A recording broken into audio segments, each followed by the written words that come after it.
Ready. You ready? All right. Welcome to Two Salty Women. Sharon, it's great to see you. Stacy, it's, always good to be back. So, we are going to talk team effectiveness today. We're going to talk a little bit about employees, but I guess before we get started, we should probably introduce ourselves. So, I am Stacy McCracken. I am one of the co-hosts here for a dash of the salt, a dash of salt by Two Salty Women, and I am a Midwestern girl turned Austinite. I come from the corporate world and I love talking about all things related to innovation and how we can just keep growing. Yeah. And I am Sharon Mawet, your salty companion. I am a native Texan and I have a knack for baking up big dreams and, big projects. You do, and they all have a spreadsheet. Yeah. And I love spreadsheets for sure. All right, so we typically start with a weekly spark because we're talking about teams and team effectiveness today. I thought it would be fun if maybe we started with maybe a game like Would You Rather? All right. I'm all into games these days. So, okay, so would you rather work on a team that has constant conflict or a team where no one ever speaks up? I don't know. I'll probably take conflict.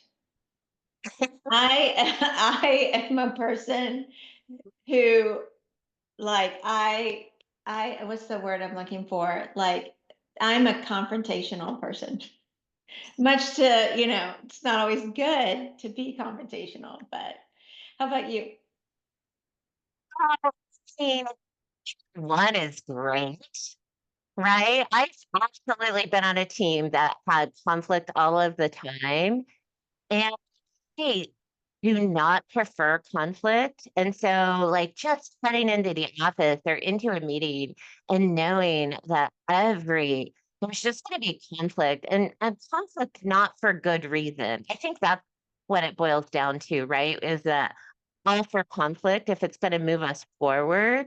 But if it's just because people don't like each other, um, and I've also been on the team where nobody speaks up, and that's terrible because It's so annoying.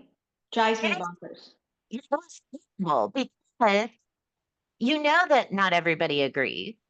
And you know that after the meeting, people are going to leave and they're going to go chit chat with their friends outside the meeting, and nothing ever gets resolved. And that means you get to have another meeting, which I don't like meetings to begin with, unless we're going to accomplish something. Yeah. So yeah, both of those are just terrible.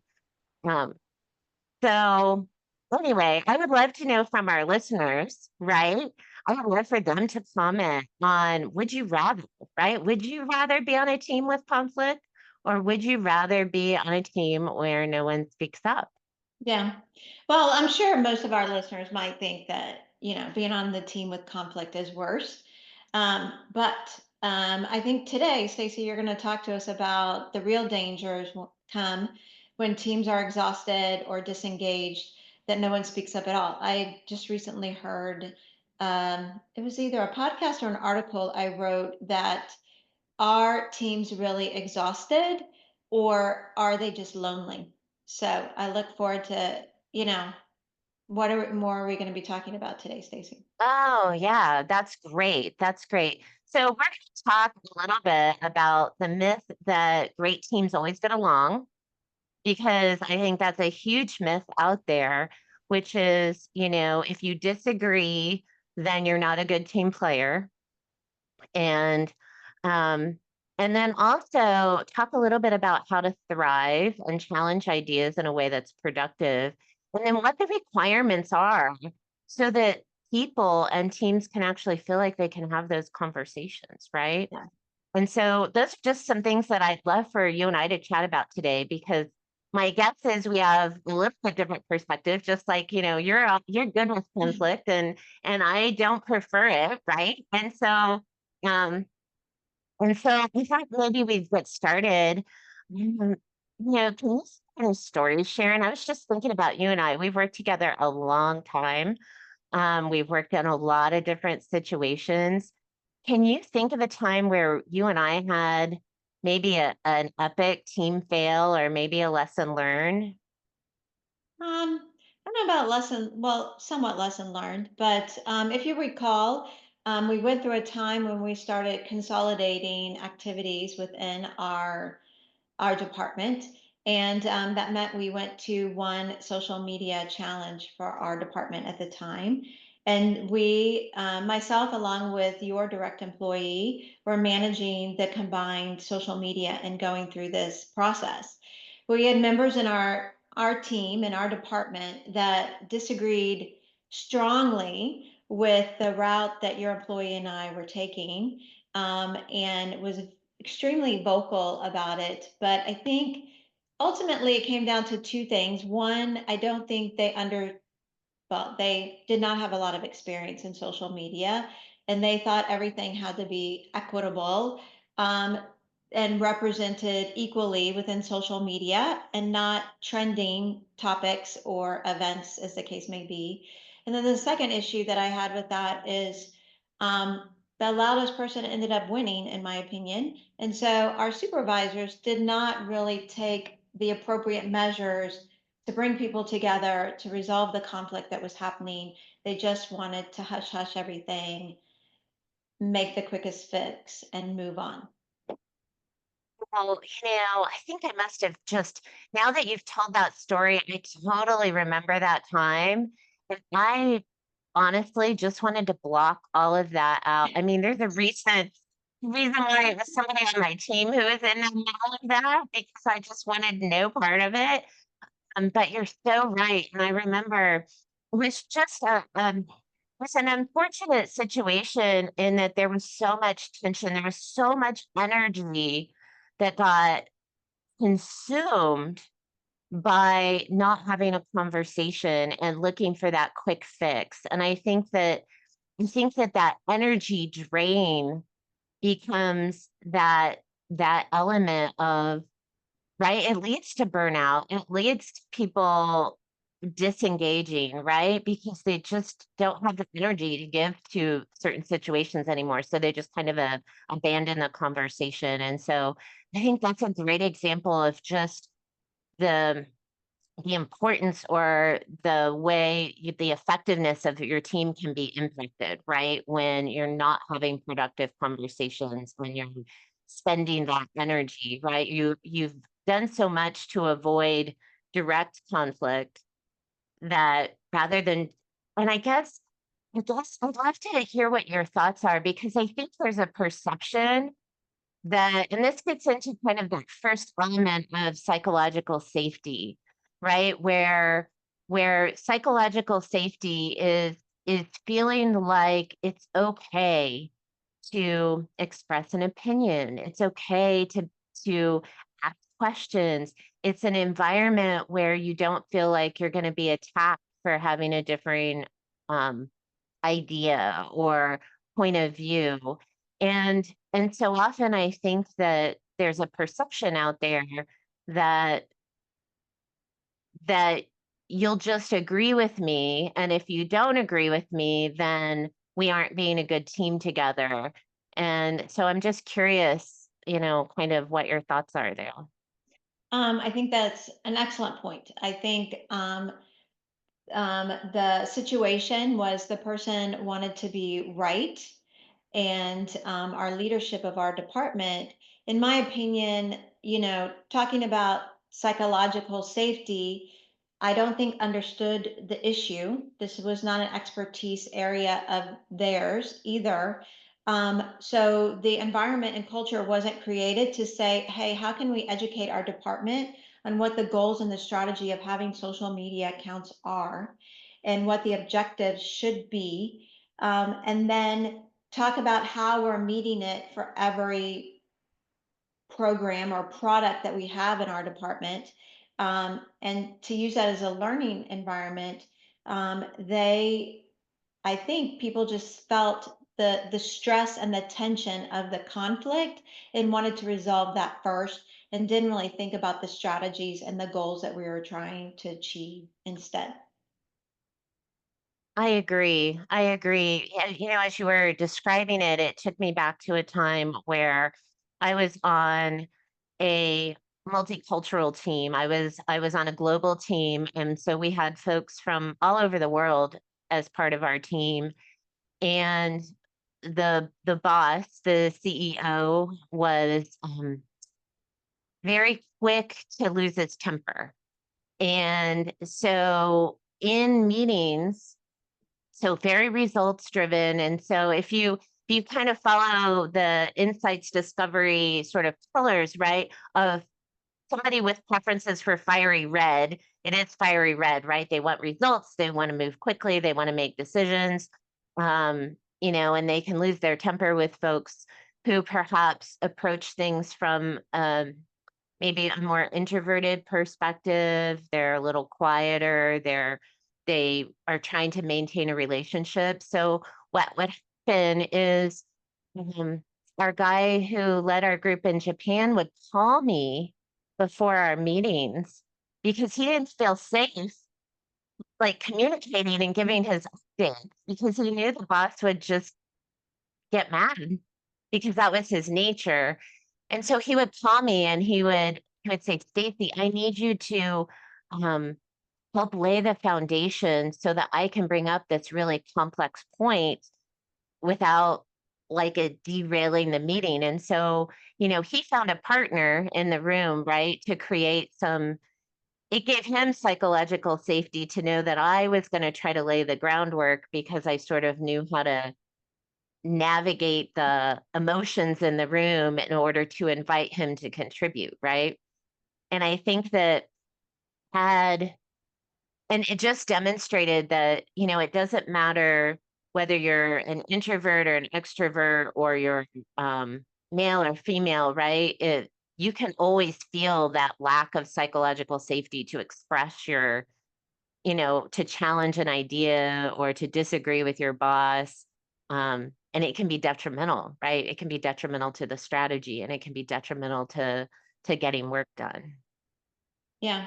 And I found as a leader of, a group of employees or of a team, you really miss out on the effectiveness of meeting those goals and strategies if you're not taking the time to learn and adapt to the different personalities and culture and creating an environment where people can feel free to speak up. Um, but it takes a lot of time and a lot of patience. Not that I'm known for having patience myself, but I have learned, if I go 2 steps forward and 1 step back, I learned that I have to pause and make the time and go back and apologize and, make the effort so that we create that safety where people can feel free to speak up.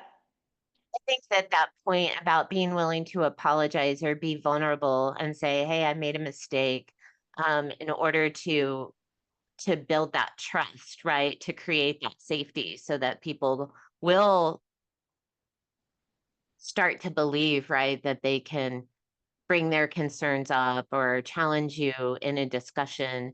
And it's just a really hard environment to foster um, because folks, especially if they come scarred into your organization, Yes. right? Hmm. If they come from places, I've worked so many places that were not safe from a psychological safety point of view. And so I know I carry that baggage into every organization and that I am not quick to trust that I can express an opinion in a meeting until I kind of get the lay of the land and see how things are going.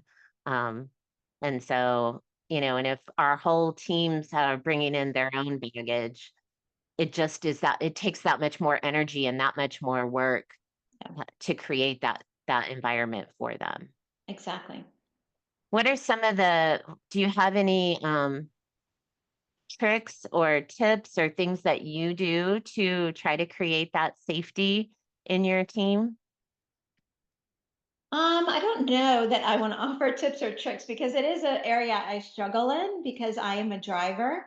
But I try to incorporate at a basis fun. And to me, if you can get your team laughing together and cracking jokes with each other, um, then I think that fosters a community that you can be more open and that we care about each other, through that process. So that's one thing I try to do in some of my meetings to, of course, not make jokes at the expense of anybody, but, just have the ability to be lighthearted. And again, going back to that, I'm not afraid to admit when I make a mistake or make fun of my own self to foster. The other thing that I love to do, I don't know if it creates the culture of speaking up, but I love passing out gold stars because I'm in a virtual environment. And if I can send somebody a gold star through Teams or a message, then that makes me extremely happy. That's Brings that awesome. fun into it. You do love your gold stars. You do I love your do. gold stars. I do. So I struggle with fun, with like creating, like being fun, but um I think when I'm trying to create that trust, right? It's it's more trying to draw people in and then validating them and thanking Mhm. them for their contribution. And so using those words, thank you for your contribution or thank you for sharing that, isn't a I agree with you or I disagree with you. It is a I recognize that you've contributed to the Yeah. conversation and thank you for that. I do the same thing when I'm teaching, even in the classroom, because sometimes it's hard to get the discussion going. And I try to thank people for contributing because I want them to get comfortable that they were seen and they were heard, um, and that it was valued. Yeah. That's something I don't do well. I think sometimes thank you is overused.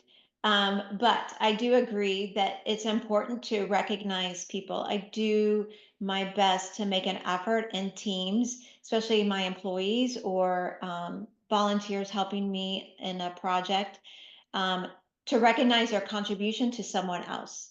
So I try not to take credit myself. I will recognize my team for doing it, but if I can recognize a specific person for contributing to part or all of something, I try to do that as often as possible. Absolutely. And I think that goes a long way to building that trust and building that safety Yeah, to know, hey, my boss isn't going to take credit for my idea and things like that. And so right. I think those are big things. So do you have a topic? I've got another one I can go into, but I wonder, do you have one that you'd love to touch on? Yeah, my current issues with teams is the ripple effect when you have a cultural mismatch. I've been joking with people that I know lately. I've hired a number of people over the last couple of years or over my career, and regretfully, I don't feel I'm a successful hiring people. And I think my biggest issue with that or bringing onboarding people into a team is not really identifying a cultural match to the group or the organization that I'm bringing that individual into. Because it has a huge ripple effect on the overall team or achieving your goal if there is a cultural mismatch, if you will. I'll give you a specific example. I hired somebody recently into my organization because that individual had the right skills to build a new process in my team that we needed quickly and we needed it built well. Um, that person did do that extremely well, but in retrospect, that person's no longer on my team. But in retrospect, looking at that situation, they were not a good cultural fit to our department. Our department is about serving students, right? And not that they didn't do that, but they were focused on driving so much that the ripple effect that they left in my team since leaving has been difficult because people felt very boxed into their specific roles. They didn't feel like they had the ability to speak up. So it goes back to that psychological safety, but I think the mismatch on cultural fit really impacts that a lot. That's super interesting. And you're right, not being a good cultural fit can absolutely impact team and team effectiveness and can have kind of long-standing ripples through there. I did see a headline recently about not hiring for a culture fit for where you are, but where you need to be going. Um, because then you may have somebody who fits you today, but isn't going to fit where you're trying to get to tomorrow. And I Right. thought that was a really interesting idea, right? Um, because if you think if the culture is one that is status quo, that is not adaptable, that is not changing with our changing times and technologies, and the culture is one where you're just going to come in and do the things on the SOP, and you hire for that. Yeah, they're going to do great, but then if you need to start shifting, because every organization needs to be shifting and growing, um, do you end up with a whole team of folks who are ill-equipped? Yes, and I think Yeah. that was the exact case for my one scenario I just mentioned. Um, because they did their job well for what I was expecting the job to be. But as we implemented this new process, it opened the door on different cracks and it didn't turn out to be the situation that we anticipated it to be. And we, the team that I hired and created, did not adapt quickly enough to that mismatch of the process, right? So, and then I agree, the person that we hired to do that wasn't equipped to be flexible, to be nimble, and to change it based on the results that were happening in that process. Yeah, yeah, and so that's really interesting, and it takes me to, when you've got a psychological safety problem and you perhaps have a culture fit problem, and then you're start asking the question, why isn't our team more effective? Right? And then you start going, man, are people burned out? Are they bored? And you start to look at how folks start to disengage, right? Yeah, Um, exactly.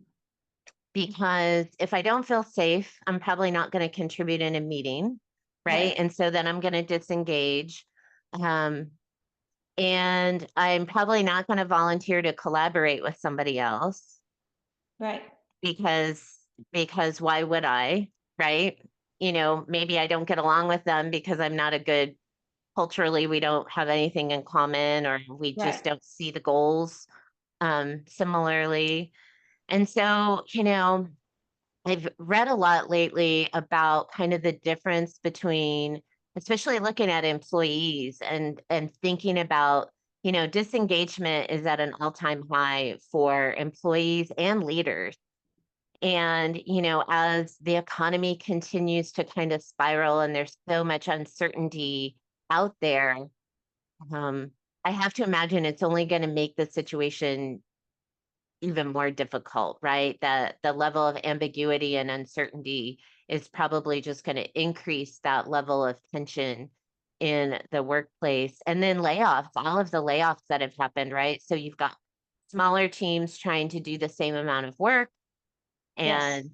and all of that, right?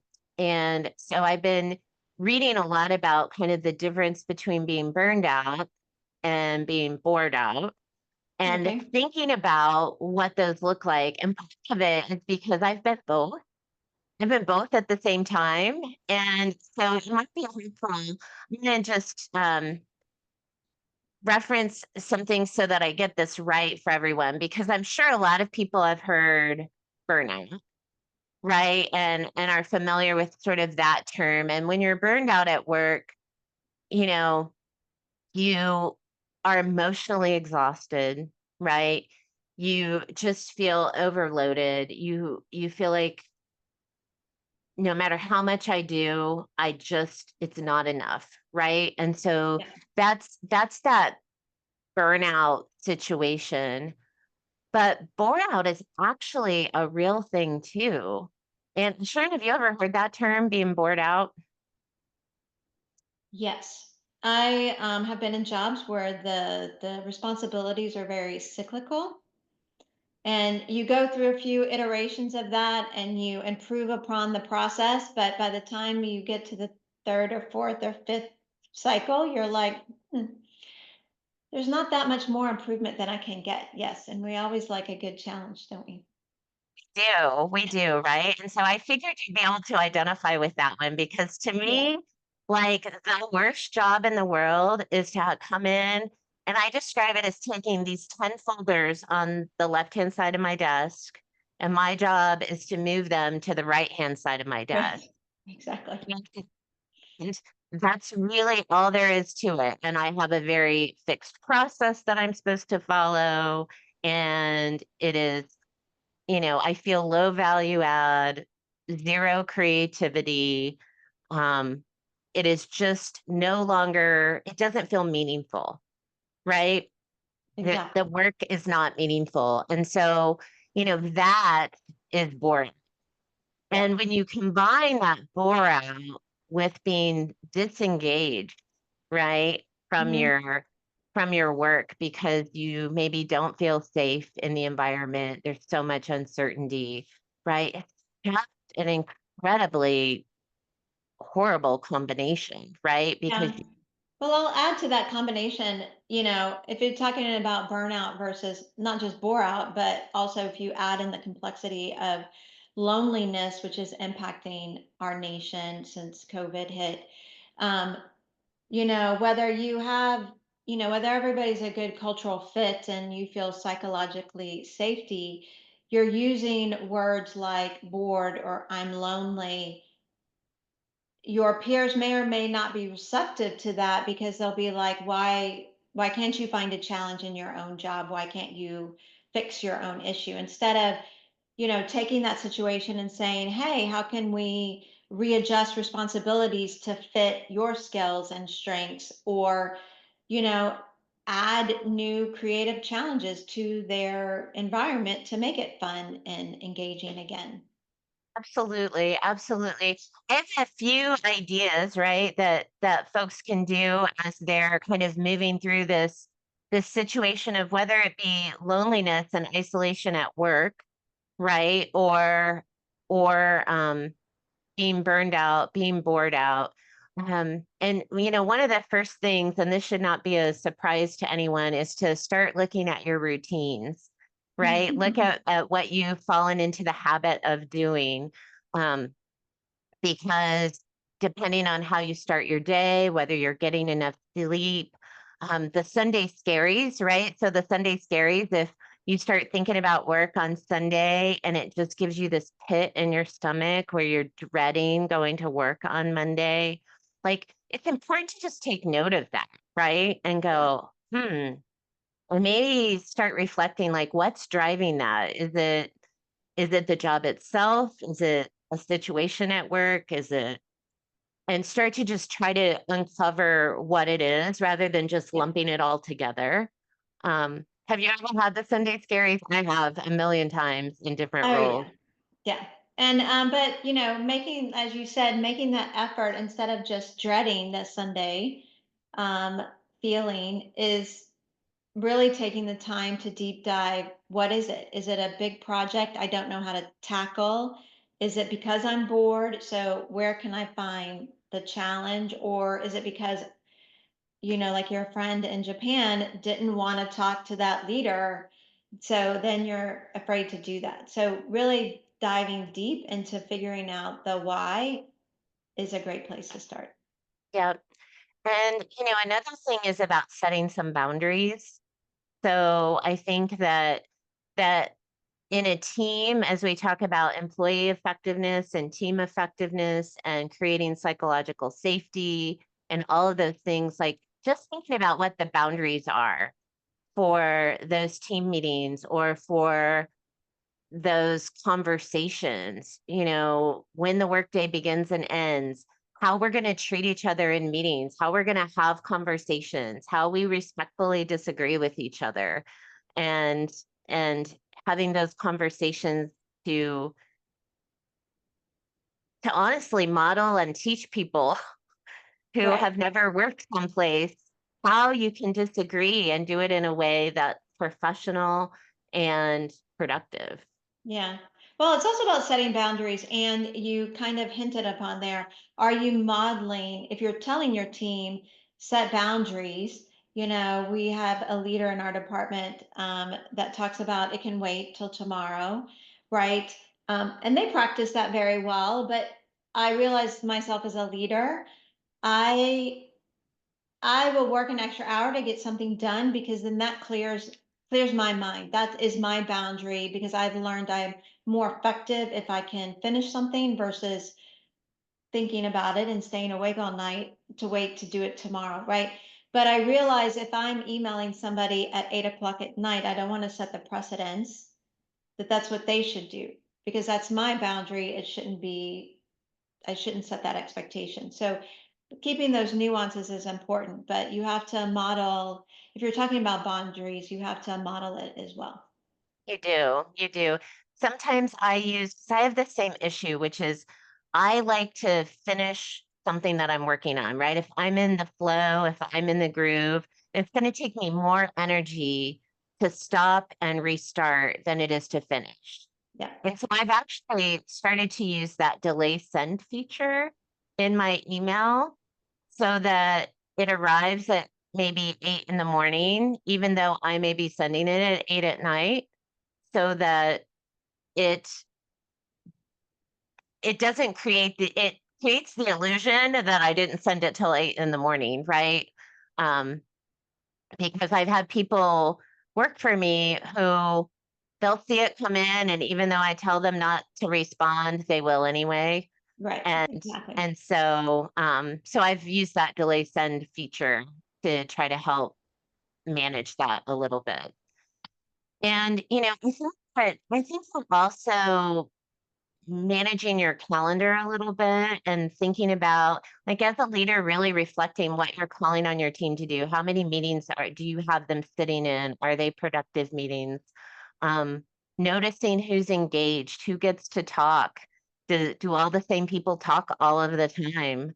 Um, is there enough space for other people to contribute? Is also another way to help create that environment, right? Yeah. Yeah, for sure. Keep talking about this, but we probably it's probably time for us to wrap things up a little bit. Do you have something for us for Salt's Kitchen today? I do. Well, I love talking about all the dynamics and all the ingredients that go into making, the best team, the right ingredients, the right people, the right seasoning to make it work. Because too much of one thing, too much of one spice can overpower the dish. Too much of one culture or this or that can throw off the entire team and not help you make your goals. But I love a quote from Peter Drucker that says, "Culture eats strategy for breakfast."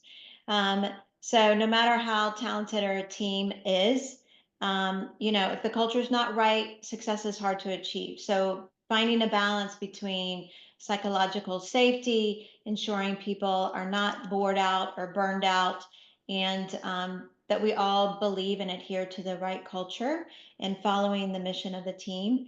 Um, Gets a team that's aligned and engaged and seasoned just right. So, as you said at the beginning of the podcast, we'd love to hear from our listeners about, how do you find the right mix for your team so that they are effective and seasoned just right. Awesome. Thank you so much, Sharon. I love that. Well, thank you, listeners, for tuning in today to A Dash of Salt as we dove into team effectiveness and mixing up just the right recipe for success. Hopefully, you found a tip or just something to think about and reflect on to encourage you or to help you as you head back into your own teams as Right. well. And don't forget to subscribe and visit us at twosaltywomen.com for more content. And we look forward to talking to you next time. Absolutely. Take care.